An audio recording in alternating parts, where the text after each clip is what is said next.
Good morning everyone. देखो आज अपन start करने वाले हैं ह्यूमन फिजियोलॉजी, जिसमें ह्यूमन फिजियोलॉजी का पहला चैप्टर आता है डाइजेशन एंड एब्जॉर्प्शन। ठीक है, तो डाइजेशन एंड एब्जॉर्प्शन अपन में अपनी क्या अप्रोच होगी उसको पढ़ने में।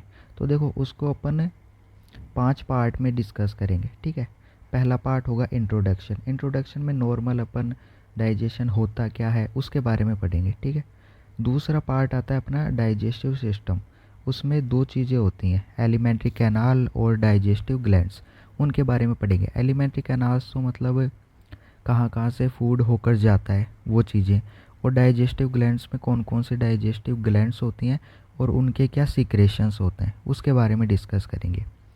तीसरा जो प्रोसेस होती है ना डाइजेशन की, तो वो प्रोसेस पढ़ेंगे, डाइजेशन ऑफ फूड, कैसे छोटे छोटे टुकड़ों में टूटता है, एंजाइम कैसे एक्ट करते हैं। ठीक है, चौथा अपन पढ़ेंगे डाइजेस्टिव जो प्रोडक्ट्स हैं उनका एब्जॉर्प्शन। ठीक है, तो वो कैसे एब्जॉर्ब होता है अपनी बॉडी में। ठीक है, फिर लास्ट में वही है, सारे चैप्टर्स में अपन ऐसे ही पढ़ेंगे, जो भी सिस्टम होगा उसके डिसऑर्डर्स। ठीक है, तो ये अप्रोच होने वाली है अपनी डाइजेस्टिव सिस्टम के बारे में, डाइजेशन एंड एब्जॉर्प्शन। जो देखो डाइजेशन एंड एब्जॉर्प्शन एक ह्यूमन फिजियोलॉजी का पार्ट है। अब ह्यूमन फिजियोलॉजी क्या होती है? ह्यूमन फिजियोलॉजी होती है जो अपन नॉर्मल प्रोसेस होती है ना, नॉर्मल प्रोसेस जो अपनी बॉडी में होती हैं। ठीक है, नॉर्मल प्रोसेस जो अपनी बॉडी में होती हैं वो आती है फिजियोलॉजी में। ठीक है, फिजियोलॉजी में। ठीक है, अगर कोई डिजीज़ कंडीशन है, ठीक है, कोई डिजीज़ हो गई, ठीक है, डिजीज़ वाली कंडीशन आएगी पैथोलॉजी में। ठीक है, ये आप आगे पढ़ोगे। ठीक है, तो नॉर्मल वाली चीज़ें आएंगी फिजियोलॉजी में और डिजीज़ वाली चीज़ें आएंगी पैथोलॉजी में। तो ठीक है, तो फिजियोलॉजी में आती क्या क्या है? पहला तो आ जाएगा डाइजेस्टिव सिस्टम, दूसरा रेस्पिरेटरी, तीसरा अपना सीएनएस का आ जाएगा, चौथा अपना जैसे मसल्स और बोन्स का आ जाएगा, फिर पांचवा अपना जैसे एंडोक्राइन वाला आ जाएगा। ठीक है, तो ये सारी चीज़ें हैं, ये नॉर्मली हो रही हैं, वो अपन यहाँ पे पढ़ेंगे। ठीक है, नॉर्मल चीज़ें पढ़ेंगे अभी अपन, नीट के लेवल पे इतना ही सफिशिएंट होता है नॉर्मल चीज़ें। ठीक है, आगे अपन एमबीबीएस में पढ़ते हैं पैथोलॉजी। ठीक है, तो अपन अपन शुरू करते हैं फिजियोलॉजी का पहला चैप्टर, डाइजेशन एंड एब्जॉर्प्शन। देखो आसान है, डाइजेशन एंड एब्जॉर्प्शन। देखो डाइजेशन मतलब डाइजेशन होगा किसका? जो अपन लेंगे, अपन क्या लेंगे? फूड लेंगे। ठीक है, तो फूड का होगा डाइजेशन।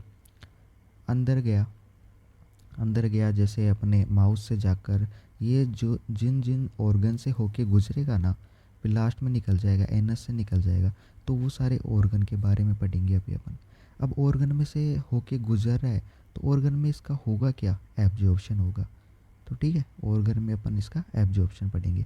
तो ठीक है, अपन इस चैप्टर में दो चीज़ें पढ़ने वाले हैं, डाइजेशन फूड का और फूड का एब्जॉर्प्शन। ठीक है, तो वो अपन पढ़ते हैं। अब डाइजेशन एंड एब्जॉर्प्शन में सिंपल सी बात है, फूड इन्वॉल्व होगा। ठीक है, तो food is one of the basic requirement of all living organism. अब देखो अपन जिंदा प्राणी है, तो अपन जिंदा रखने के लिए क्या क्या चीज़ें आवश्यक होती हैं? पहला तो भोजन ही हो गया, ठीक है, फूड हो गया। दूसरा हो गया एयर, एयर में अपने को O2 चाहिए। ठीक है, ये रिक्वायरमेंट है। और जैसे वाटर हो गया। ठीक है, ये चीज़ें नहीं होंगी तो अपन जीवित नहीं रह सकते। अब जैसे आप बोलोगे कि सर रिक्वायरमेंट तो मकान भी होता है, कपड़े भी होते हैं, पर उनके बिना अपन जीवित रह सकते हैं।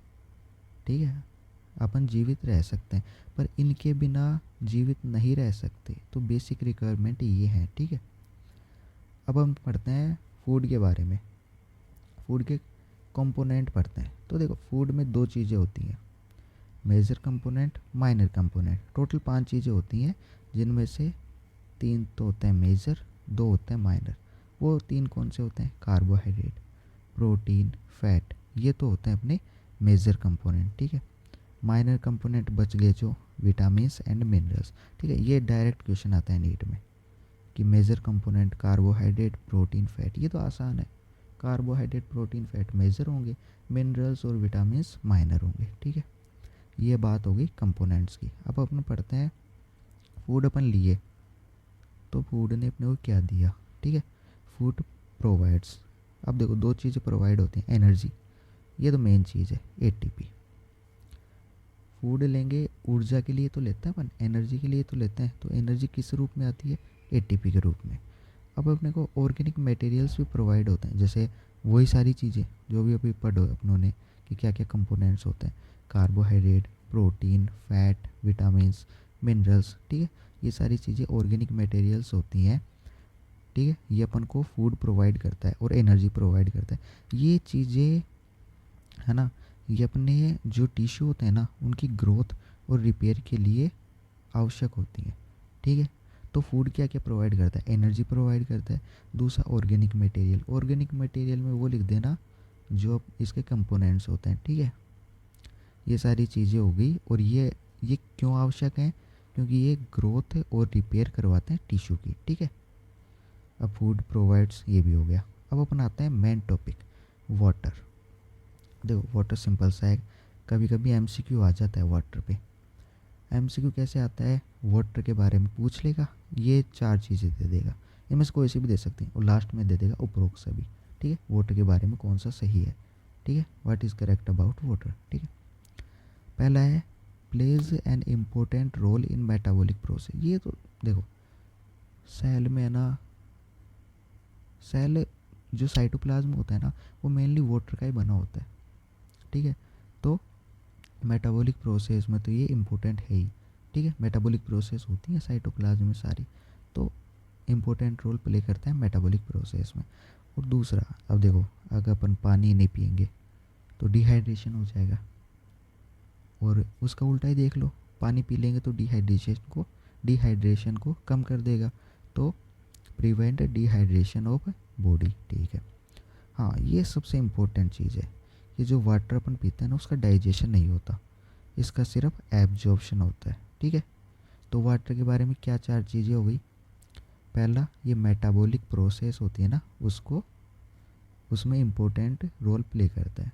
दूसरा, ये डिहाइड्रेशन को प्रिवेंट करता है, ठीक है। तीसरा, इसका डाइजेशन नहीं होता, ठीक है, ये इम्पोर्टेंट है, इसका डाइजेशन नहीं होता। चौथा, इसका ओनली एब्जॉर्प्शन होता है, ठीक है। तो ये सारी चीज़ों की वाटर के बारे में एक एमसीक्यू आ जाता है, ठीक है। अब अपन पढ़ते हैं डाइजेशन, ठीक है। डाइजेशन होता क्या है, अब अपनों ने फूड लिया तो वो डायरेक्ट थोड़ी एब्जॉर्ब हो जाएगा, वो डायरेक्ट थोड़ी काम में आ जाएगा, तो उसके लिए अपनी बॉडी क्या करती है, उसको छोटे छोटे टुकड़ों में तोड़ती है, ठीक है। जैसे अपनों ने सुक्रोज लिया, ठीक है, सुक्रोज स्टार्च जो लिया ये कॉम्प्लेक्स फूड है, ठीक है। इसको सिंपल फॉर्म में तोड़ेगी, ग्लूकोज, फ्रक्टोज, लैक्टोज जो एब्जॉर्प्टिव फॉर्म्स हैं, ठीक है, जो फूड की एब्जॉर्प्टिव फॉर्म्स हैं उसमें कन्वर्ट करेगा, तो इसी कन्वर्जन को क्या बोलते हैं अपन, डाइजेशन, ठीक है। इसी कन्वर्जन को डाइजेशन बोलते हैं। ये 2 प्रोसेस होते हैं, जैसे देखो मुंह में गया तो मुंह में आप खाना चबाओगे, तो चबाना एक मैकेनिकल प्रोसेस है ना, ठीक है, मैकेनिकल प्रोसेस। स्टमक में मिक्सिंग होती है फूड की, है ना, तो वो भी एक मैकेनिकल प्रोसेस है। पेरिस्टालसिस, है ना, वो भी मैकेनिकल प्रोसेस है। अब एब्जॉर्प्शन के लिए अपने को तोड़ना होता है, तो वो जैसे ग्लूकोज, फ्रक्टोज, लैक्टोज में ये एंजाइम से भी तोड़े जाते हैं, एंजाइम एक्ट करते हैं फूड पर और वो उसको टुकड़ों में तोड़ देते हैं, ठीक है। तो वो आ जाएंगे अपनी बायोकेमिकल मेथड्स में, ठीक है। 2 चीज़ें पढ़ेंगे अपन, मैकेनिकल और बायोकेमिकल मेथड। अब ये सारी एनसीईआरटी की लाइन है, देखो बायो मैक्रोमोलिक्यूल्स जो फूड में प्रेजेंट होता है वो उनको अपन डायरेक्ट यूटिलाइज नहीं कर पाते, ठीक है, ओरिजिनल फॉर्म में, फिर उन तोड़ने की आवश्यकता पड़ती है, तो उनको सिंपल सब्सटेंस में तोड़ देते हैं। कौन तोड़ता है, डाइजेस्टिव सिस्टम, ठीक है। इसी प्रोसेस, ये जो कन्वर्जन है ना उसकी प्रोसेस को कॉम्प्लेक्स फूड से सिंपल एब्जॉर्प्टिव फॉर्म्स में तोड़ने की जो प्रोसेस है उसको ही बोलते हैं अपन डाइजेशन, ठीक है। और डाइजेशन है 2 चीज़ों मतलब 2 प्रोसेस से इन्वॉल्व होती है डाइजेशन में, mainly mechanical and biochemical method, ठीक है।